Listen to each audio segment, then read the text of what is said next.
Good morning. First, I'd like to thank the committee for inviting me to give this talk at such a prestigious place. Today, we'll be talking a bit about an anti-diabetic drug that's been used for almost 60 years now. Talking about a few new mechanisms of the action of this drug, particularly on host physiology and aging through gut microbial metabolism. But I think the best way to start this talk is actually by talking about the model that you guys will be hearing throughout this talk, which is this little nematode. Can you actually see the pointer? I cannot see anything. Oh yeah, there he is. Yeah. So this little nematode, and the reason why we use this nematode, C. elegans, is basically summarized in the sentence where he says, "You have made your way from worm to man, but much within you is still worm." So this sentence from Friedrich Nietzsche pretty much summarizes why we use C. elegans. As a biogerontologist, I've been trying to answer this question: can we actually treat aging? Can we find ways to reverse this process that we're all going through and that affects us all?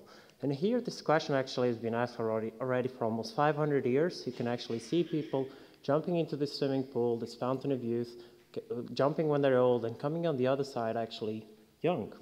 But the real question we're actually trying to address is not trying to stop this process or even rejuvenate. We're actually just trying to have a healthier aging. And the reason why we're doing this is because aging is indeed a risk factor for most of the diseases that affect pretty much every single organ of the human body.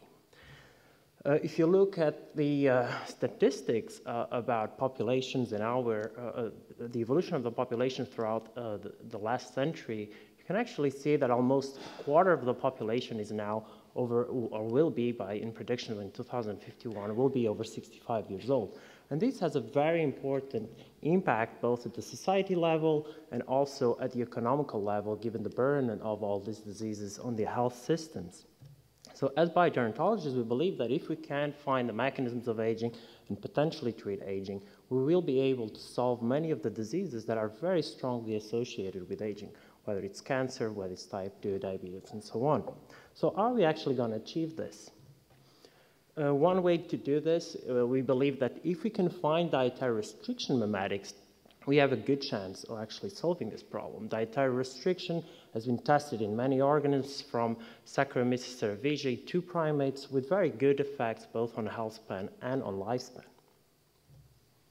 One of these diseases of aging is diabetes. We've seen that in the last 26 years, there's a tenfold increase with people with type 2 diabetes, and as the Western diet will reach new places, these numbers are very likely to go up. The main causes for diabetes are, as I mentioned previously, aging, obesity, physical inactivity that can, to some extent, be improved through diet and exercise. As an alternative, there's other drugs in the market which can be used. Metformin is one of them. So at this point we start thinking, well, if metformin is doing what is diet or exercise are doing in host physiology by decreasing blood glucose and improving insulin sensitivity, then we have a chance of finding potentially a drug that could also be an anti-aging drug. And that's what biogerontologists have been doing. They've been testing these dietary restriction mimetics with actually some success. So in C. elegans, metformin extends lifespan, and this requires AMPK, an important regulator of host physiology. Seems to be doing similar things in flies, and actually metformin also increases lifespan in other mammals, and not just mice, but also in rats. And in this longitudinal studies, it was shown that indeed metformin could reduce the risk of death by any cause in type 2 diabetic patients.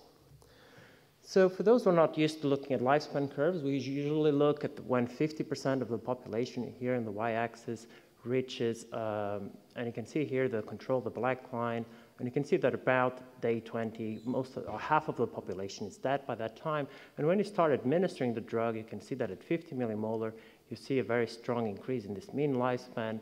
And actually, if you increase the concentration, then you start seeing this bell-shaped curve of a drug treatment. Fenformin, another anti-diabetic drug that had to be removed from the market due to severe lactic acidosis causing death, also seems to extend lifespan in a dose-dependent manner. Something that we're very careful when thinking about anti-aging strategies is that we don't want to be administering these drugs very early in time. So we actually tested whether metformin could be administered at later stages in life in this little worm to even increase lifespan. You can actually see it at 25 millimolar. You can still see an increase in lifespan, which is smaller, but actually if you start administering 50 millimolar or 100 millimolar, you start seeing a toxic effect. And this actually shows us that there's a timing and a concentration effect of administration of metformin for lifespan, and this has also been shown for mammals.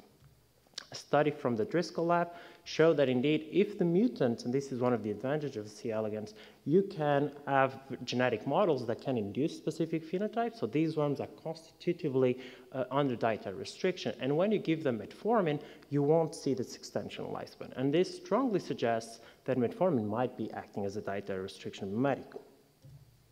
So a little bit more information about metformin. It's the most widely prescribed drug to treat type 2 diabetes. It's one of the most widely prescribed drugs in general. It's now being tested for other metabolic syndromes or other metabolic diseases, such as metabolic syndrome, non-alcoholic fatty liver disease. It's now being thoroughly tested for cancer, and potentially it could be an anti-aging drug. Something that has been overlooked, but now people are paying a little bit more attention, it's actually its effects on the gastrointestinal tract. It can cause important or severe gastrointestinal upset, in some cases leading to the discontinuation of the treatment. The concentrations of the drug in the gut are actually 300 times higher than the concentration in the plasma. Actually, for an 850 milligram dose, which is a single dose for a diabetic patient, and usually diabetic patients have 3 doses, you can reach up to 20 millimolar inside the gut. It causes folate and vitamin B12 deficiency, although we don't really know the causes for this and what is the consequence to the host. And there's a study from the 90s that actually shows, can you see the pointer? Yeah. And if they show that the administration, if it is done intravenously, has no effect on glucose homeostasis, suggesting that indeed there might be an effect of the microbiota in metformin action. So how do we go to understand these very complex interactions? We can do human studies, but as you all know, and it's pointed out throughout the conference, that these are very hard to distinguish between cause-consequence, just pure correlation. An alternative method is to use mouse gnotobiotic germ-free models. These, as you all know, also are very expensive. They're difficult to maintain. This is even harder if you're doing longevity studies, and their physiology is less well understood. So if we want to address this, and since we already have the problem of this, the fact that we do not understand the physiology so well, we can use other models. And yesterday we saw a great talk from François Lellier, where he showed that the fly is an excellent model for this, to address these kind of questions. But here today I'll be talking about C. elegans, which is, we believe, another interesting model for these kind of interactions. So C. elegans is a cost-effective model for studying evolutionarily conserved processes, such as metabolism, aging, and the innate immune system. We can simplify this very important complexity that we observe in mammals by just studying how a single bacterial species can interact with a host, and there are vast mutant libraries, so the powerful genetics both of C. elegans and the bacterial strain, the E. coli. So why, I think in your heads you're all asking, well, why should we be using C. elegans in the first place? And if you start looking at this scorecard, very quickly you're going to say, well, it doesn't seem to be a good model for studying anything. But if you look, actually, the genome size is almost 30 times higher for humans compared to C. elegans. But if you look at the encoded proteins by these organisms, you can actually see that humans only express 50% more proteins compared to C. elegans. And actually 70% of the proteins of C. elegans have a clear human ortholog. So we can study many of the processes that occur in humans by using this very simple model. An advantage is the little worm, especially if you're studying aging, this little worm will live for 3 weeks, while humans, we all know, hopefully will all live until 100 years.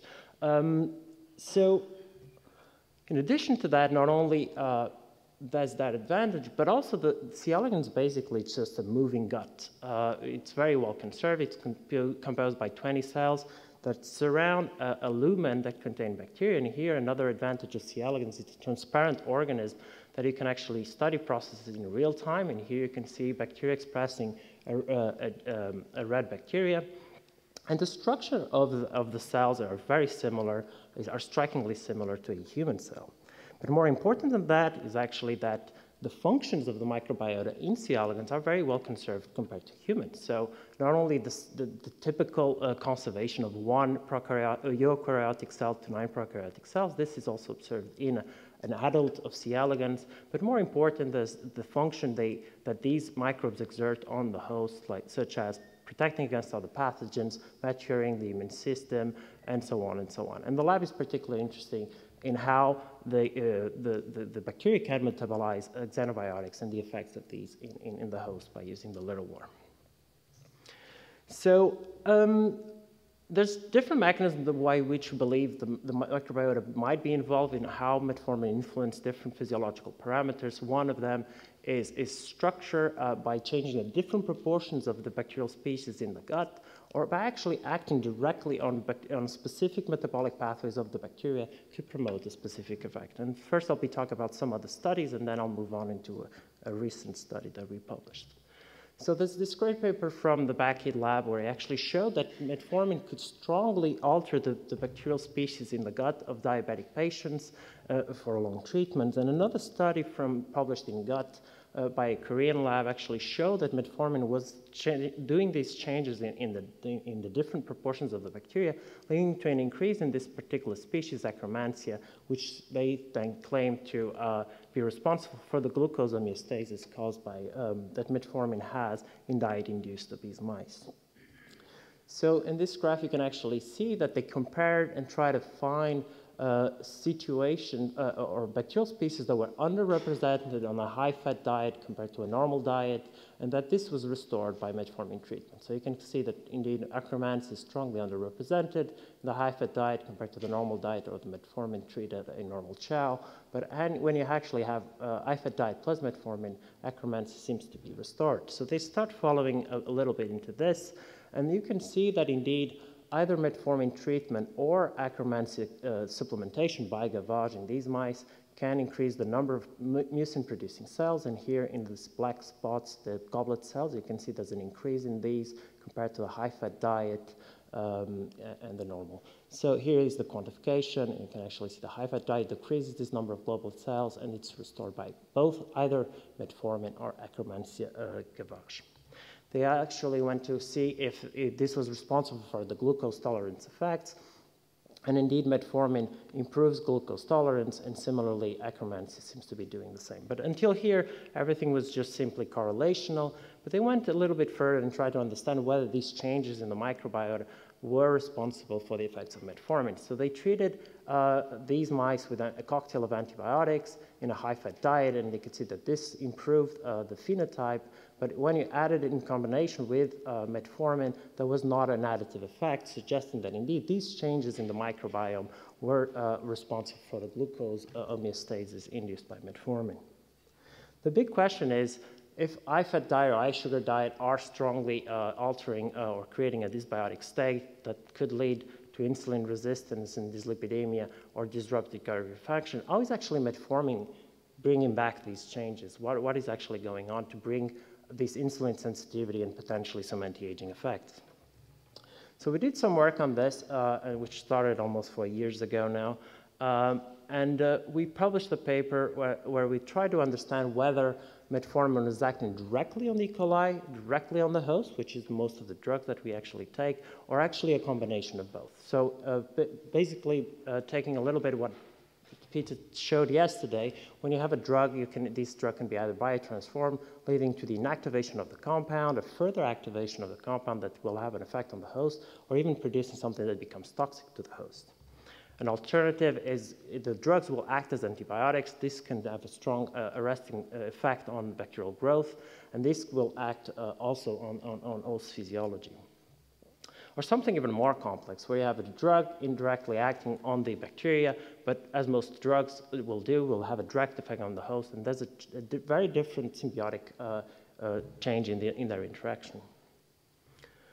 So we published last year that indeed metformin could slow down or retard aging in C. elegans by altering methionine and folate metabolism of the bacteria. And so the first experiment we actually performed was actually trying to understand if the bacteria had any role on the metformin effect. So this is the classical situation where you can see worms growing in the control bacteria or worms growing in the bacteria growing the presence of the drug. And here you can see the 30% extension that you usually get. When you remove bacteria from the equation, you can now see the metformin, that these actually strongly increases lifespan. So the absence of microbes seems to be, at least if you live in a bubble, seems to be something positive. And this was actually shown also in mammals. But now when you have metformin in the absence of bacteria, instead of further extending lifespan, you actually see a shortening of lifespan, suggesting that indeed in the absence of bacteria, metformin was toxic.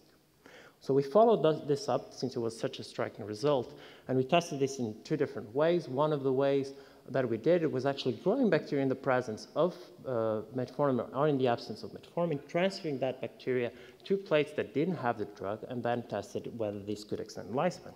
And you can clearly see here that this conditioned bacteria still recapitulated the effects of metformin, and overall suggesting that indeed the presence of bacteria, the changes in the bacteria, were responsible for the lifespan effect.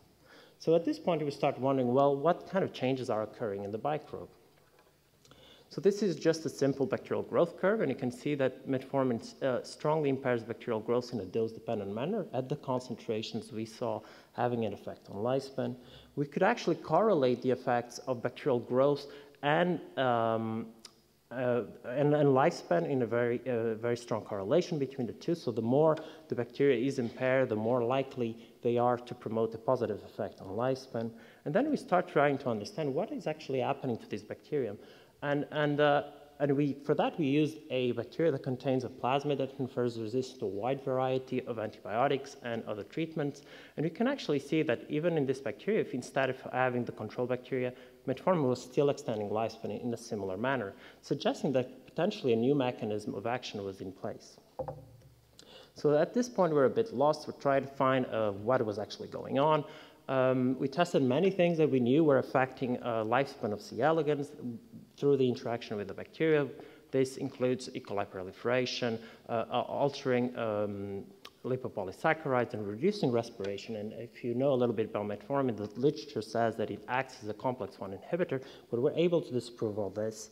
But there was a paper published just a year before we published our paper, suggesting that indeed, if you impair folate metabolism in bacteria, you can extend lifespan, and if you supplement back these metabolites, you can rescue that effect. And since we knew from the literature that metformin could impair folate and vitamin B12, we started wondering whether metformin was having an anti-folate effect.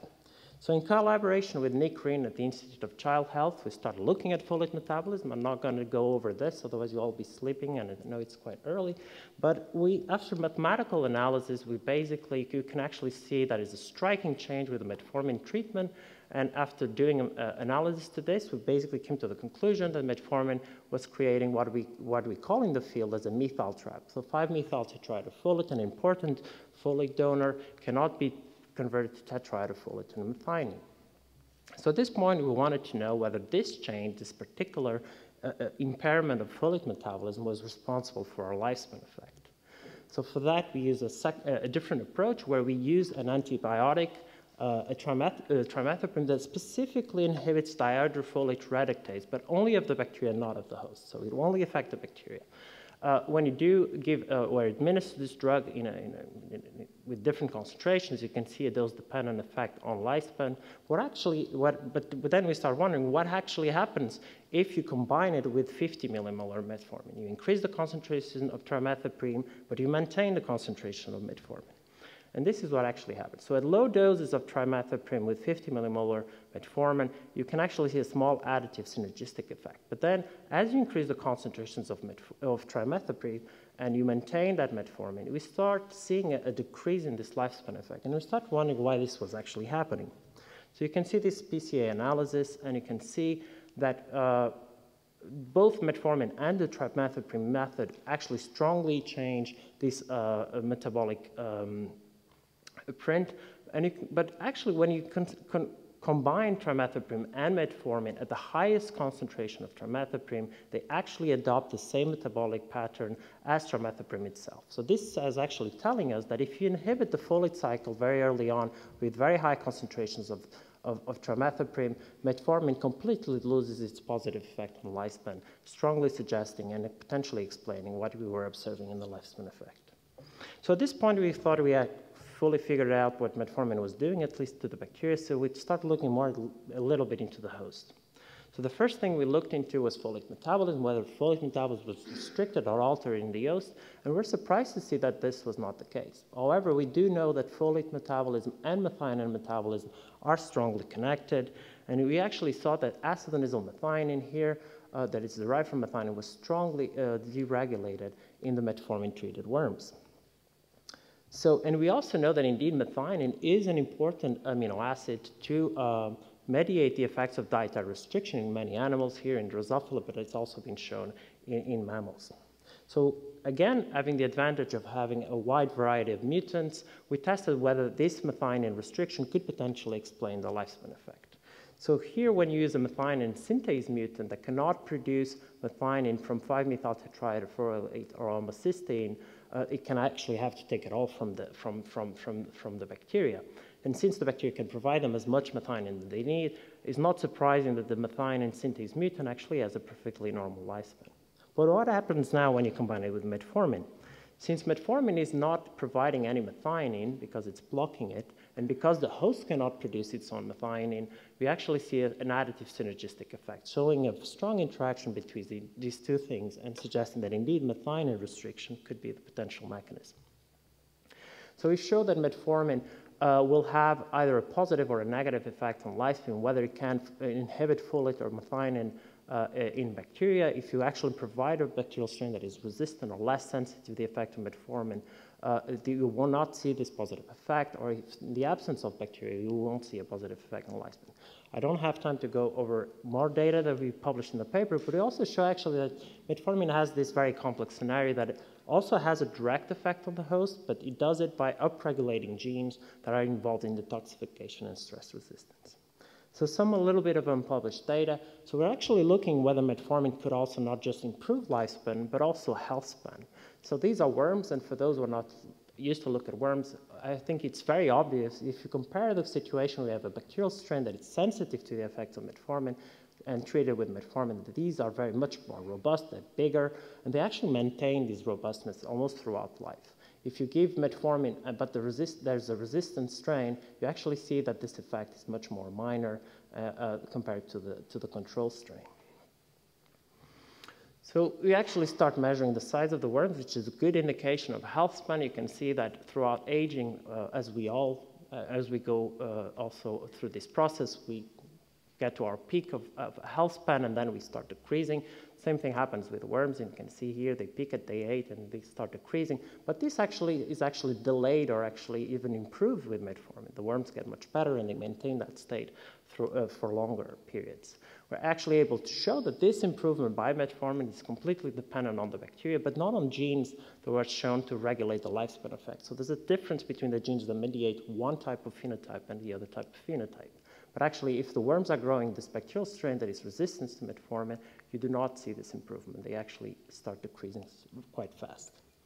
We start looking into the gut because there was some literature that was showing that the gut is improved in mammals. And similarly, in day 4 worms, you can see that there's a massive increase in the size of the gut, and this gut is much more improved, the function of the gut. And again, this is completely dependent on the effects of metformin on the bacteria.